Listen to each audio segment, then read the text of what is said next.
రాజ్యసభలో బీఆర్ఎస్ ఎంపీలు ఉన్నా లేనట్లే అన్నారు నాగర్ కర్నూలు ఎంపీ మల్లు రవి. పార్లమెంటులో కాంగ్రెస్ ఎంపీలు 8 మంది మాత్రమే తెలంగాణ కోసం ఫైట్ చేస్తున్నారని చెప్పారు. తెలంగాణ ఏర్పాటుపై ఎంపీ తేజస్వి సూర్య వ్యాఖ్యలపై కాంగ్రెస్ ఎంపీలు పోరాడుతున్నారని అన్నారు. తేజస్వి వ్యాఖ్యలను రికార్డుల నుంచి తొలగించాలని స్పీకర్కు లేఖ ఇచ్చామని చెప్పారు. ఇక మాజీ సీఎం కేసీఆర్ అనుచిత వ్యాఖ్యలు చేస్తున్నారని, తన భాష మార్చుకొని ప్రజలకు కేసీఆర్ క్షమాపణ చెప్పాలని డిమాండ్ చేశారు మల్లు రవి.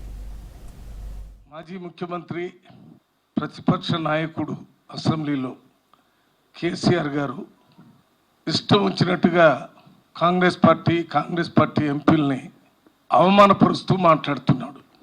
ఇండియా పాకిస్తాన్ విడిపోయినప్పుడు ఎటువంటి పరిస్థితులు ఉన్నాయో ఆ పరిస్థితుల్లో తెలంగాణ ఆంధ్ర రాష్ట్రాన్ని ఏర్పాటు చేశారని, ఆనాటి కాంగ్రెస్ ప్రభుత్వాన్ని ఇండైరెక్ట్గా మన్మోహన్ సింగ్ని, సోనియా గాంధీని నిందిస్తూ మాట్లాడటం జరుగుతుంది.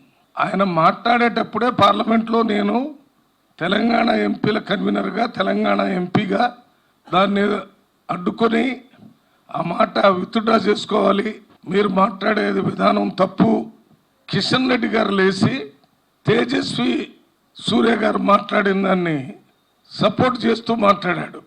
ఇంతేకాకుండా 8 మంది ఎంపీలము వీరు మాట్లాడిన దానికి నిరసన తెలియజేస్తూ మెయిన్ గేట్ మకర ద్వారం అని ఉంటుంది పార్లమెంట్ లోపల ఎంటర్ కావటానికి, ఆ మెట్ల మీద మేము 8 మంది కూర్చొని 10 గంటల నుంచి 10:45 వరకు ధర్నా చేశాం. స్పీకర్ గారికి ఒక రిప్రజెంటేషను మేమంతా 8 మంది కాంగ్రెస్ ఎంపీలు, మాతో పాటు కాంగ్రెస్ పార్టీ విప్ మాణిక్యం ఠాగూర్ గారు అందరం స్పీకర్ రూమ్లోకి వెళ్ళి ఒక రిప్రజెంటేషన్ అందరి సంతకాలతో ఇవ్వటం జరిగింది. స్పీకర్ గారు ఈ అనుచితమైన వ్యాఖ్యల్ని రికార్డు నుంచి తొలగించడానికి ఒప్పుకున్నారు. అందువల్ల మేము కేసీఆర్ గారు చెప్పినట్టుగా కాంగ్రెస్ పార్టీ వెధవలు అడ్డుకోలేదని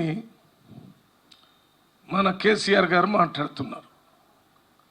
ఇప్పుడు నేను చెప్పిన దాన్ని బట్టి ప్రజలే నిర్ణయించాలి. ఇవన్నీ తెలుసుకోకుండా మాట్లాడినటువంటి కేసీఆర్ని ఏమనాలో ప్రజల విజ్ఞతకే వదిలిపెడుతున్నాం. కానీ మీరు బీజేపీ పార్టీని కానీ కిషన్ రెడ్డి కానీ పల్లెత్తి మాట అనలేదు.